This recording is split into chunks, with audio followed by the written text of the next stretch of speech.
Nehal back করছে, মানে আমার তো খুশি হওয়ার কিছু নাই, কারণ আমার সাথে তার কোনো সিকোয়েন্সই হয় নাই 17 থেকে মানে আজ অব্দি পর্যন্ত নেহালের সাথে আমার কোনো সিকোয়েন্স হয়নি। বা আমি ব্যাচেলর পয়েন্ট মানে ব্যাচেলর বাসায় আমি তো স্থিরভাবে ছিলাম না। লাভ কার করেছে? কাবিলা। লাভ হচ্ছে হাবু, হাবু আমেরিকা যাওয়ার স্বপ্ন দেখতেছে, পাশাপাশি ভাঙা খাইতেছে, দেখছি মানে আমরা আগে সিজনগুলোতে দেখছি। আমার কি কাম? আমি আপনাকে স্বাগত জানাবো।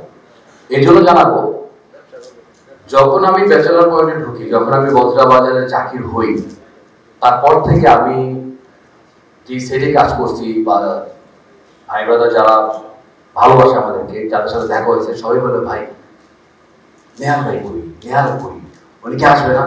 তা আমি তো যে উত্তরটা আসলে দিতে পারতাম না। তখন আমি বলতাম এটা যে ডিরেক্টর যাবে, হয় ভাই যাবে। তো বাট নেহাল ভাইয়ের সাথে আমার এর আগেও মানে ব্যাচেলর পয়েন্ট ছাড়াও কাজ হয়েছে। ব্যক্তিগত মানুষ হিসেবে ভালো মানুষ, এটা বলতে বলছি আমাকে বললাম না। আসলে মানে আমার অলরেডি পলাশও মানে কাবিলা হাবু অলরেডি বলে দিয়েছে যে একটা সিকোয়েন্সের কথা। কালার এক্সপার্ট, জর্জ স্যাপ এবং মাইল্ড অন হ্যান্ডস টেকনোলজি সমৃদ্ধ অরিক্স ক্রিস্টাল ওয়াশ আপনার লন্ড্রি এক্সপার্ট। ওই সিকোয়েন্সটা আগেও দেখছি, কারণ সিকোয়েন্সটা আমার সাথেই ছিল।